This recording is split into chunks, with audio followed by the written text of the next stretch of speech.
Dalam hitungan menit, rumah-rumah lenyap, jalanan hilang, dan ribuan orang berlari tanpa tahu kemana harus menyelamatkan diri. Inilah salah satu bencana paling mematikan dalam sejarah manusia modern. Tsunami Aceh 2004.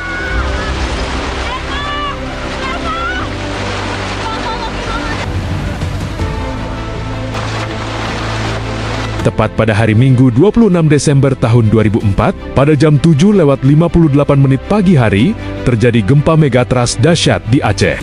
Gempa utama berlangsung sangat lama dengan durasi guncangan terlama yang pernah diamati, yakni setidaknya 8 hingga 10 menit. Bahkan, warga merasakan gelombang yang tak henti-henti di bawah tanah. Gempa bumi megatrust berkekuatan sekitar magnitudo 9,1 sampai 9,3, salah satu gempa terkuat yang pernah tercatat dalam sejarah dunia.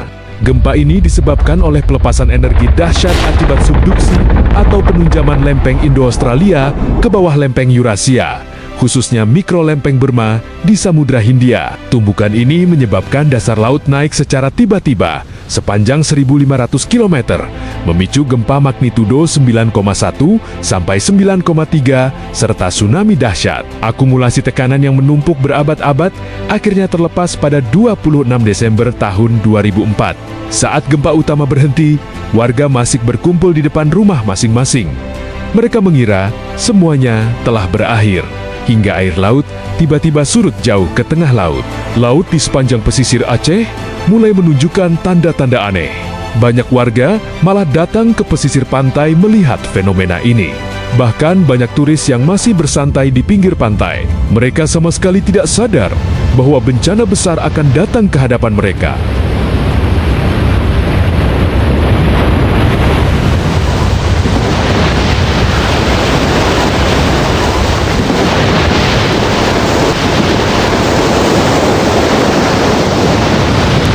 Tanpa aba-aba, tanpa sirina, dan tanpa informasi. Air laut naik dan menghantam daratan. Air laut surut sejauh 500 meter di sepanjang pesisir Aceh terjadi karena dasar laut terangkat secara tiba-tiba akibat gempa. Gempa menarik massa air laut ke tengah, sebelum energi dilepaskan kembali sebagai gelombang tsunami. Masalah besar saat itu adalah kurangnya pengetahuan warga akan bencana alam. Minim edukasi bencana, tidak ada sistem peringatan dini tsunami, tidak ada sirine, dan tidak ada informasi resmi dari pemerintah atau BMKG. Banyak warga justru mendekati pantai, tidak tahu bahwa air laut yang surut adalah tanda paling mematikan dari tsunami. Ketinggian gelombang mencapai 10-30 meter. Ranap tertinggi kurang lebih 51 meter di Bukit Labuhan daerah Lokna. Sementara itu, kecepatan gelombang mencapai hingga 800 km per jam di laut lepas. Energi tsunami ini tidak berhenti di Indonesia. Banyak negara-negara tetangga yang juga terdampak tidak kalah dahsyat. Cornell University melakukan penelitian yang dipimpin oleh Profesor Philip Liu. Mereka memperlihatkan simulasi bagaimana sistem gelombang besar menyebar dari pusat gempa Aceh di barat Laut Sumatera ke seluruh wilayah Samudra Hindia. Terlihat jelas gelombang tsunami menempuh ribuan kilometer melintasi Samudra Hindia. Beberapa negara yang terdampak adalah Sri Lanka, India, Thailand, Maladewa, Myanmar, Somalia, Kenya, Tanzania, dan masih banyak negara-negara lain yang ikut terdampak. Penelitian Profesor Philip Liu ini membantu dunia memahami kekuatan tsunami guna membangun sistem peringatan dini yang lebih akurat, sebuah pengingat akan kekuatan alam yang tak terduga. Pagi itu suasana Aceh tampak sangat kacau balau. Masyarakat panik dan berhamburan keluar dari rumah masing-masing. Jalan raya tidak lagi hanya untuk kendaraan. Masyarakat panik dan berlari ke sana kemari. Mereka tidak tahu ke arah mana mereka harus berlari. Tidak ada petunjuk sama sekali. Yang mereka tahu bahwa mereka harus berlari dari kejaran air tsunami yang tidak tahu di mana akan berhenti mengalir. Sebagian dari mereka tidak tahu di mana sanak saudara mereka. Sebagian lagi berlari sambil menggendong anak mereka, memegang tangan keluarga sambil berlari dengan harapan mereka akan selamat bersama dari bencana ini. Air tsunami menyapu dan membawa semua harta benda, mempora-pora-gandakan kota Aceh dalam hitungan menit. Saat itu, pengetahuan tentang bencana masih sangat terbatas. Edukasi kebencanaan belum menjadi hal yang dikenal luas. Sirina peringatan belum tersedia, sistem peringatan dini belum terbentuk. Masyarakat tidak tahu bahwa setelah gempa besar di laut, gelombang raksasa bisa datang kapan saja. Ketidaktahuan itu membuat banyak orang bertahan di tempat, bukan berlari menjauh. Dan ketika gelombang itu akhirnya terlihat di cakrawala, semuanya sudah terlambat.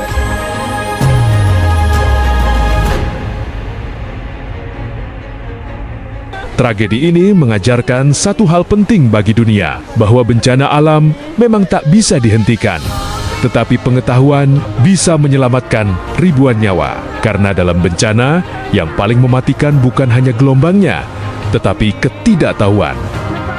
Dalam hitungan detik, suara gemuruhnya mengalahkan teriakan manusia. Seperti suara pesawat jet yang melaju rendah, namun membawa kehancuran.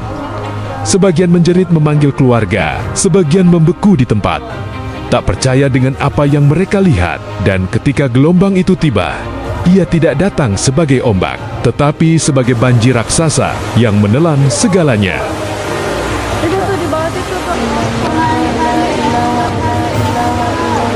Sebagian selamat dengan berpegangan pada atap rumah, sebagian tersangkut di pohon, sebagian lagi hilang bersama arus. Di beberapa tempat, gelombang masuk hingga kilometer ke daratan. Kota yang pagi itu masih hidup, dalam menit berubah menjadi lautan lumpur dan reruntuhan. Tak ada arah untuk lari, tak ada tempat untuk berlindung. Yang ada hanya insting untuk bertahan. Rumah-rumah kayu hancur seperti mainan, mobil-mobil terseret seperti daun. Masjid, sekolah, toko, jalanan, semuanya hilang dalam arus coklat pekat. Air membawa puing, kendaraan, pohon, dan manusia yang berjuang bertahan hidup. Di tengah kepanikan dan ketakutan warga, tiba-tiba terjadi lagi gempa susulan. Suasana semakin menakutkan, kepanikan bertambah. Bahkan sebagian orang mengira bahwa ini adalah kiamat. Mereka mengira bahwa ini akan menjadi akhir dari dunia. Beberapa daerah yang terdampak paling parah di Aceh adalah Meulaboh, dengan tingkat kerusakan mencapai 80%. Zona 1, jarak 0 sampai 1 km dari garis pantai, menjadi wilayah terparah. Sebagian besar pemukiman dan infrastruktur musnah, angka kematian yang tinggi. Kemudian daerah lain yang terdampak parah adalah Longa. Gelombang tsunami mencapai ketinggian hingga 24-30 meter di Longa, dengan beberapa area mengalami sapuan gelombang ke daratan hingga 2 km. Dengan kehancuran fisik total hampir 100%, Longa sering dijadikan contoh daerah dengan tingkat kehancuran tertinggi, di mana kondisi pasca tsunami menyisakan pemandangan kehancuran hampir tanpa bangunan yang tersisa di garis pantai. Kemudian dari Lohunga, kita beralih ke daerah Aceh Jaya, tepatnya daerah Calang. Calang, yang merupakan ibu kota Kabupaten Aceh Jaya, merupakan salah satu daerah yang mengalami tingkat kerusakan terparah atau total devastation. Ribuan penduduk dilaporkan meninggal dunia dan hilang di wilayah Aceh Jaya. Beberapa korban selamat melaporkan kehilangan anggota keluarga dalam jumlah besar. Kemudian dari Calang kita beralih ke kota Banda Aceh yang sekaligus ibu kota Provinsi Aceh. Masjid Raya Baitur Rahman berdiri dengan kokoh di antara puing rumah dan bangunan yang tersapu bersih, jantung spiritual masyarakat Aceh. Sementara tingkat kerusakan di Banda Aceh sekitar 50%. Infrastruktur kesehatan, hampir 100% kantor kesehatan pelabuhan di Banda Aceh hancur. Angka kematian mencapai 22,9%, dengan risiko tinggi pada anak-anak dan orang tua. Ini hanya bagian kecil yang terlihat dari daerah terdampak. Di pelosok dan pedalaman desa, tentu tidak luput dari dahsyatnya tsunami ini. Selain Masjid Raya Baitur Rahman, salah satu yang paling ikonik dari tsunami Aceh adalah Masjid Rahmatullah, merupakan sebuah masjid yang terletak di Lampuk, Kecamatan Longa, Kabupaten Aceh Besar. Minimnya infrastruktur teknologi peringatan dini merupakan faktor utama mengapa tidak ada informasi resmi maupun bunyi sirina saat tsunami terjadi.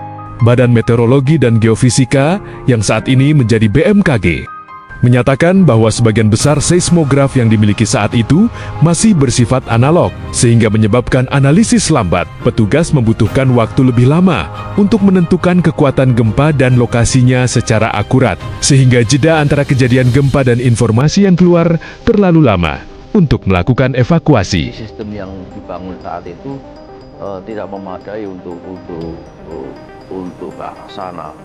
Bagi banyak penyintas, gempa bermagnitudo 9,3 itu berlangsung 10 menit. Mereka merasakan getarannya itu terasa seperti keabadian.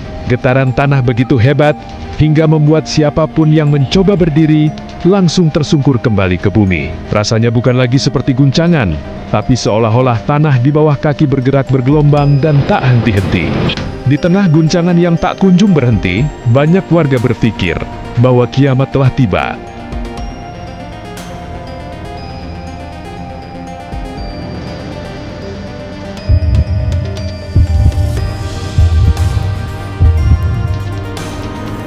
Mengapa sebuah bencana alam bisa merenggut nyawa sebanyak ini dalam hitungan menit? Penyebab utama jatuhnya ratusan ribu korban adalah ketiadaan sistem peringatan dini. Di Samudra Hindia kala itu, saat gempa 9,1 magnitudo melepaskan energi, maka itu setara dengan energi 1.500 bom atom Hiroshima. Diliput dari Wikipedia, jumlah korban meninggal sebanyak kurang lebih 228.000 korban jiwa yang berasal dari 14 negara. Salah satunya, Indonesia yang menjadi daerah korban jiwa terbanyak. Dari kutipan Kompas, dari 27 korban tsunami Aceh yang diwawancarai, sebagian kehilangan kedua orang tuanya saat bencana melanda, sedangkan sebagian kehilangan salah satu orang tuanya. Kerusakan tiap daerah berbeda-beda. Ada beberapa daerah yang ketinggian airnya sangat signifikan. Di tengah tumpukan rumah yang hancur, banyak korban jiwa terjebak di dalam. Bahkan 24 jam setelah tsunami melanda, pemerintah pusat sama sekali tidak tahu bagaimana situasi di Aceh dikarenakan sarana dan prasarana terputus. Listrik dan akses komunikasi terputus total. Ini adalah bencana paling mematikan dalam abad ke-21. Jumlah korban begitu besar, hingga nama dan identitas tak lagi bisa dicatat satu persatu. Banyak jenazah ditemukan tanpa identitas, tanpa keluarga, tanpa ada yang bisa memastikan siapa mereka. Dalam kondisi darurat, dengan suhu tropis, penguburan harus dilakukan secepat mungkin. Maka keputusan paling berat pun diambil, yaitu penguburan massal. Saat itu, sekitar 170.000 orang dinyatakan meninggal dunia di Aceh. Saat itu, gelombang tsunami sudah hampir mendekat ke daratan.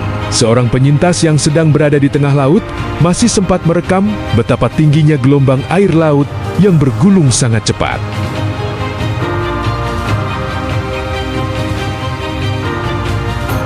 Dan saya pikir pun udah kiamat gitu. Garis pantai yang dulu hidup, kini berubah menjadi hamparan lumpur dan puing. Dari jalan-jalan yang nyaris tak bisa dilalui, konvoi bantuan mulai bergerak masuk. Saat air surut, warga mulai mendatangi pemukiman yang sudah hancur lebur.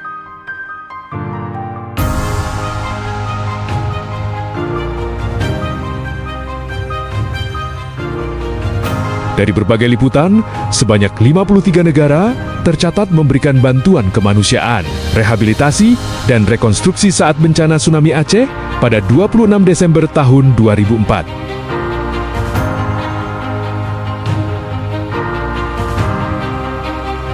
Salah satunya, Amerika Serikat memberikan bantuan militer dan rekonstruksi senilai lebih dari 400 juta US dollar atau sekitar 6,4 triliun rupiah untuk tsunami Aceh ke-2004. Bantuan utama meliputi pengerahan kapal induk USS Abraham Lincoln untuk evakuasi dan medis, pembangunan jalan Banda Aceh Calang, serta bantuan pangan, air, dan obat-obatan. Kemudian negara Cina mengirimkan bantuan dana awal senilai 600.000 US dollar. Kemudian, bantuan tambahan dari aktor Jackie Chan juga memberikan sumbangan pribadi senilai 96 miliar rupiah yang dialokasikan untuk perumahan di kawasan perbukitan Desa Neuhen, Kecamatan Masjid Raya, Kabupaten Aceh Besar. Kemudian, Jepang mengirim dana darurat senilai total 39 juta yen, sekitar 3,33 miliar rupiah pada saat itu, pengiriman tim medis, serta bantuan logistik.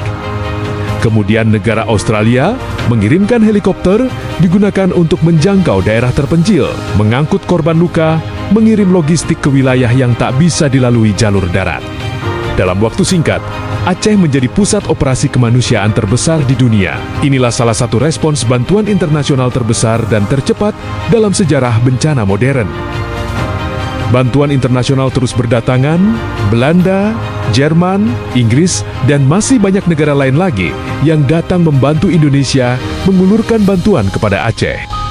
PBB dan lembaga-lembaganya seperti UNICEF dan UNESCO sangat krusial dalam respons darurat, di mana saat itu PBB bertindak sebagai koordinator utama bantuan internasional.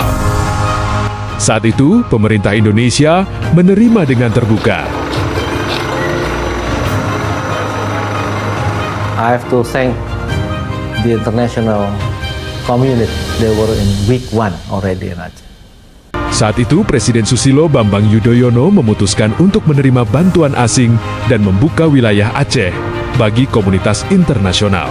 Pemerintah bahkan menerapkan kebijakan Open Sky untuk mempercepat masuknya pesawat dan kapal pengangkut bantuan. Pemerintah memprioritaskan pengerahan TNI dan Polri dalam skala besar untuk mendukung operasi kemanusiaan dan mendistribusikan bantuan di wilayah yang sulit dijangkau.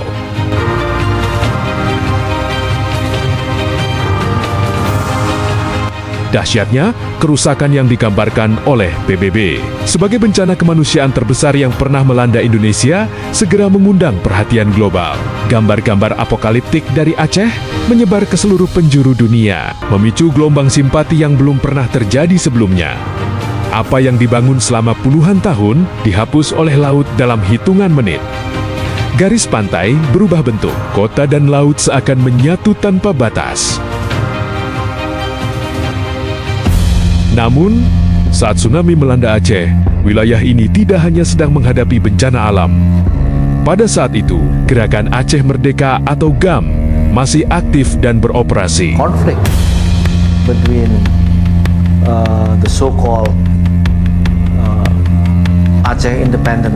Aceh berada dalam status keamanan yang ketat, operasi militer, pos pemeriksaan, dan pembatasan. Wilayah masih menjadi bagian dari kehidupan sehari-hari. Ada kekhawatiran dari pemerintah dan dunia internasional bahwa situasi ini dapat memperlambat bantuan, tetapi kenyataan di lapangan menunjukkan hal yang berbeda. Relawan, jurnalis, dan organisasi dunia akhirnya bisa masuk ke wilayah yang selama bertahun-tahun tertutup. Konflik antara GAM dan pemerintah Indonesia berlangsung selama hampir 29 tahun. Pada tahun 2005, perundingan damai resmi dimulai. Proses perdamaian ini dimediasi oleh Marty Ahtisaari, mantan Presiden Finlandia. Perundingan difasilitasi oleh Crisis Management Initiative. Perundingan ini menghasilkan nota kesepahaman Helsinki, atau sering disebut sebagai Memorandum of Understanding. Hingga tepat pada 15 Agustus tahun 2005, konflik bersenjata selama hampir 30 tahun di Aceh resmi berakhir. Gelombang tsunami dahsyat di Aceh menyeret kapal kayu seberat 20 ton sejauh 1 km dari laut ke tengah permukiman di Lampulo, Banda Aceh. 26 Desember tahun 2004, hari di mana waktu seakan berhenti. Reruntuhan ini bukan sekadar beton yang hancur, melainkan saksi bisu dari kedahsyatan alam yang mengubah wajah Aceh dalam sekejap.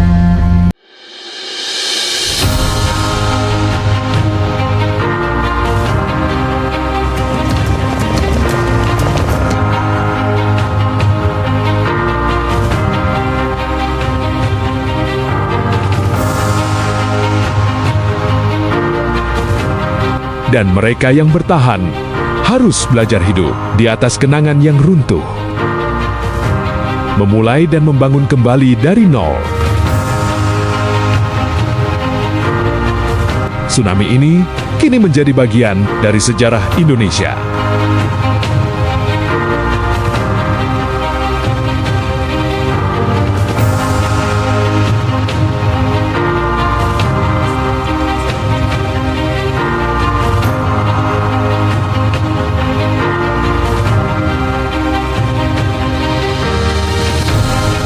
Inilah Monumen Indonesia Thanks Tour untuk setiap uluran tangan yang membantu Aceh.